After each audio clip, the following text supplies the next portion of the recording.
Queremos saber en qué situación se halla hoy la justicia laboral. Bueno, la justicia laboral, sobre todo la Justicia Nacional del Trabajo, con sede en esta ciudad, está semi paralizada.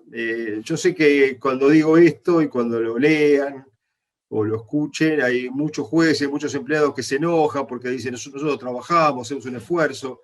Obviamente, salvo honrosas excepciones, cuando nosotros nos referimos desde la Asociación de Abogados y Abogados Laboralistas, que está semi paralizada, es porque salvo algún juzgado que trabaje bien, algún juez que sea responsable o empleados que con mucho esfuerzo, con sus propias computadoras, toman audiencias testimoniales, prácticamente después de unos meses que no hubo actividad, hace 15 meses que prácticamente no hay audiencias testimoniales. Audiencias testimoniales son una prueba elemental, fundamental para los juicios laborales. Estamos hablando de juicios por despido, de accidentes, enfermedades laborales. Es decir, ya la justicia laboral tenía plazos inaceptables, irrazonables, con muchos años de tramitación. Hoy hicieron el cálculo, algunos que saben matemáticas mucho más que yo, que hay 150.000 audiencias testimoniales suspendidas. ¿Se imaginan lo que es retomar esa actividad? Estamos hablando de una sola actividad judicial.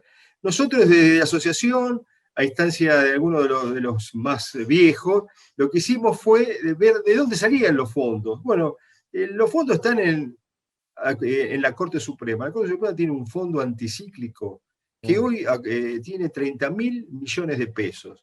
Con ese dinero, o parte de ese dinero, se podía equipar no solo a la Justicia Nacional del Trabajo, a todos los fueros de la Justicia Nacional, se podía dar conectividad, se podían mejorar los edificios, tener lugares donde algunas actividades semipresenciales se podían realizar. Hoy prácticamente eso no se puede hacer. Le pedimos un pedido de informe de acceso a la información pública a la Corte.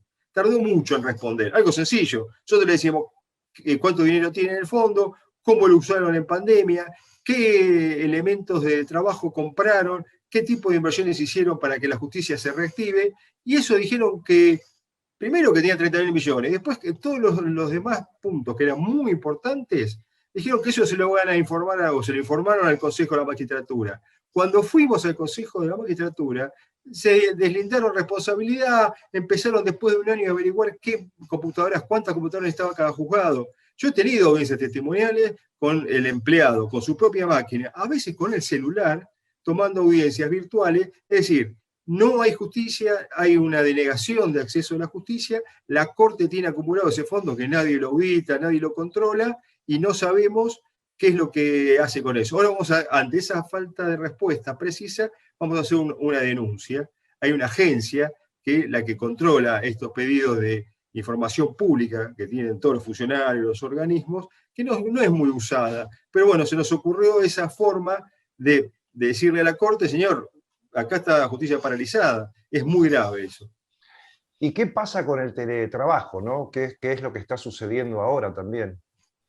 Sí, después de una primera etapa de enamoramiento, tanto de los empleadores como de algunos trabajadores que decían, bueno, no voy a trabajar, igual, obviamente por razones de cuidado, eso me parece que se desinfló. Antes usted, que es periodista y muchos más, podían ver que había infinidad de notas sobre las ventajas del teletrabajo, el papá o la mamá con un bebé UPA, con otro, con el perrito, con el gatito trabajando en la casa, mostrando lo ideal, y eso también para las empresas decían que era mejor, que iban a tratar de tener menos espacio físico. Parecería que en algunos segmentos de la actividad laboral funcionó, en otros las empresas dicen que no tienen la productividad, no pueden controlar, que es algo muy importante para ellos. Hay una discusión si es necesario o no el presentismo, y hay también una discusión por parte de muchos empleados que no pueden trabajar en sus casas, que viven en monoambiente, en dos ambientes, donde comparten en su momento con los hijos en edad escolar las computadoras, no pueden trabajar. Se pierde esa cuestión que el trabajo de estar en el centro de decisión, en el centro, y también en la sociabilidad, que a nosotros argentinos por lo menos nos gusta más, ir al trabajo, cumplir cierto horario, charlar con los amigos y funcionar en equipo. Uno cuando no está en el trabajo, está afuera, está en su casa, se aísla. Esto no quiere decir que viene y se instaló para siempre. Hay un momento de transición. La ley de teletrabajo casi no se cumple, salvo en algunas grandes empresas donde han tenido que equipar a las las personas que trabajan en su casa, pero la mayoría toda está en una especie de transición que no se sabe para dónde va a derivar. Obviamente, muchos de estos teletrabajadores van a seguir haciendo eso y empezó una vuelta a la presencialidad en los lugares donde parecía que era una modalidad laboral que se iba a instalar para siempre.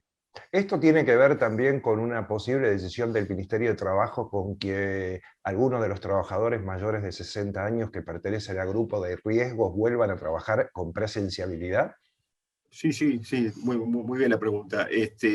Hay una decisión del Ministerio de Trabajo que fue muy criticada desde los sindicatos, no todos los sindicatos, sino que hubo un cuestionamiento sobre todo de la Asociación Bancaria, de la Asociación del Personal Aeronáutico. Lo que decía esta resolución, sobre todo con una interpretación que hace el ministro de Trabajo Moroni, es que los trabajadores que antes eran el grupo de riesgo, que para nosotros sigue siendo el grupo de riesgo, mayores de 60, mujeres embarazadas y personas que tuvieran una enfermedad persistente con movilidad, si tuviera aplicado una dosis, el ministro dijo, pueden las empresas volver a convocarlo a trabajar presencialmente.